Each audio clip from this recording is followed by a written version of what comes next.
Hasto dan Tom Lembong sama-sama dituntut 7 tahun penjara. Dan yang menarik, keduanya bilang tuntutan jaksa tidak sesuai dengan fakta persidangan. Kenapa demikian? Hari ini saya akan membahas mengenai ketidaksesuaian tuntutan jaksa penuntut umum dengan fakta persidangan. Setidaknya ada beberapa hal yang bisa kita lihat. Pertama, JPU dalam tuntutannya menyampaikan bahwa Kusnadi adalah orang kepercayaan yang melekat dengan Hasto, yang mana keterangan tersebut telah dibantah langsung oleh Kusnadi dalam kesaksiannya.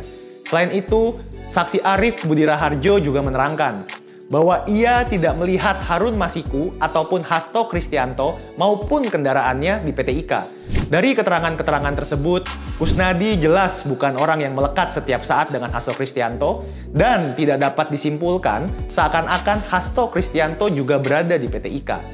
Di sisi lain, fakta persidangan juga menunjukkan bahwa Hasto Kristianto tidak pernah memerintahkan dan atau melakukan hal-hal yang didakwakan padanya. Karena, 1. Jaksa penuntut umum dalam tuntutannya menyatakan bahwa Hasto Kristianto memerintahkan Harun Masiku melalui Nur Hasan untuk merendam telepon genggam milik Harun Masiku. Padahal, dalam kesaksiannya, Nur Hasan menyampaikan Hasto Kristianto tidak pernah memberikan perintah untuk menghubungi Harun Masiku. Selain itu, menurut Nur Hasan, yang memerintahkan untuk menenggelamkan telepon genggam Harun Masiku adalah 2 orang yang tidak diketahui identitasnya. 2 orang tersebut juga tidak pernah menyatakan kepada Nur Hasan bahwa mereka ditugaskan oleh Hasto Kristianto.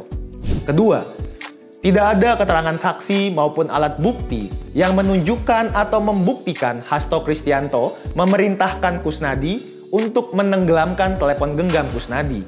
Saksi Kusnadi justru menegaskan dalam keterangannya bahwa yang dilarung di laut adalah pakaian yang dilakukan olehnya sehubungan dengan kegiatan ritual keagamaan. Ketiga, perintah Hasto Kristianto kepada Doni Tri Istiqomah dan Saiful Bahri secara tegas hanyalah untuk melaksanakan keputusan partai, yaitu memohon fatwa Mahkamah Agung terhadap putusan Mahkamah Agung nomor 57.P/HUM/2019. Perintah ini adalah hal yang diperbolehkan oleh hukum, yaitu memohon fatwa terkait pelaksanaan putusan dan dilaksanakan sebagai bagian dari perintah jabatan selaku Sekretaris Jenderal Partai.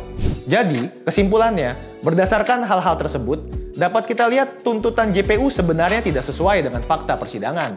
Dalam hal ini, sesuai dengan asas in dubio pro reo, ketika hakim ragu-ragu mengenai suatu hal dalam perkara, maka yang harus diputuskan hal yang menguntungkan terdakwa. Untuk itu, kasus ini harus terus kita kawal. Jangan biarkan orang yang tidak bersalah justru menjadi korban dan dihukum.